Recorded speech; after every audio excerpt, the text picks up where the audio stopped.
आप ये कहते हैं कि दादाजी मर गए, पिताजी मर गए, पहला यातना शरीर, उन यातनाओं को आपको सहना पड़ेगा। दूसरा दिव्य शरीर, वो आपके रूप में जीवित है। जब उस शरीर से आत्मा बाहर आती है तो उसके 3 सूक्ष्म शरीरों में वो बट जाता है, 3 सूक्ष्म शरीरों में बटता है, ये ध्यान रखिएगा। पहला यातना शरीर, यातना, अगर आपने कुछ ऐसे कर्म करे तो आपको यातना मिलेगी, उन यातनाओं को आपको सहना पड़ेगा। दूसरा दिव्य शरीर, जो स्वर्ग आदि लोगों की यात्रा है, जो अच्छी बॉडी है। और एक और शरीर जो सूक्ष्म शरीर होता है, वो होता है पितृ शरीर, जिसको हमारे यहाँ पितृलोक बोला गया है।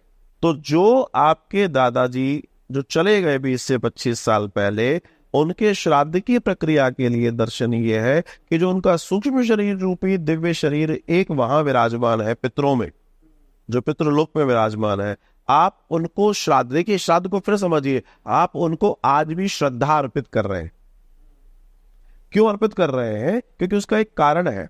आप ये कहते हैं कि दादाजी मर गए, पिताजी मर गए, लेकिन वो मरे नहीं है, वो आपके रूप में जीवित है।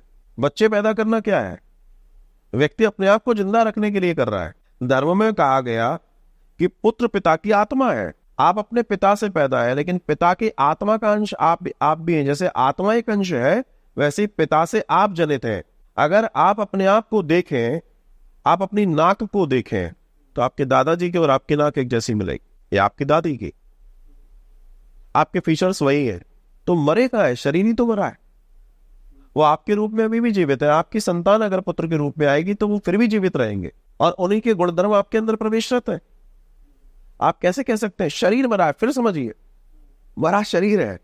वो ठीक है कि उसमें से एक आत्मा के एक अंश ने एक नए शरीर को धारण कर लिया अपनी मेमोरीज के साथ में, लेकिन उसके बावजूद भी वो जो चला गया है वो है, आप उसको नकार नहीं सकते।